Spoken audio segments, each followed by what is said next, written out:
क्या अब निर्विरोध नहीं चुना जाएगा उम्मीदवार?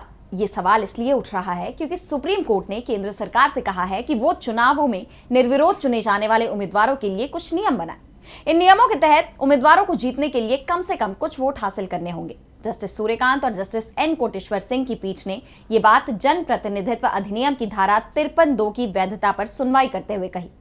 ये धारा निर्विरोध निर्वाचन की प्रक्रिया से संबंधित है।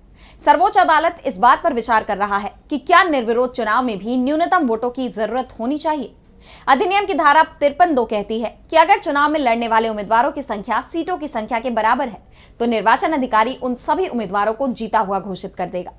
इसका मतलब है कि अगर किसी भी सीट पर सिर्फ एक उम्मीदवार है तो उसे बिना वोटिंग के ही विजेता घोषित कर दिया जाएगा। लेकिन पीठ ने कहा कि कुछ प्रावधान होने चाहिए ताकि उम्मीदवारों को निर्विरोध निर्वाचित होने से पहले कम से कम एक निश्चित प्रतिशत वोट हासिल करना अनिवार्य हो।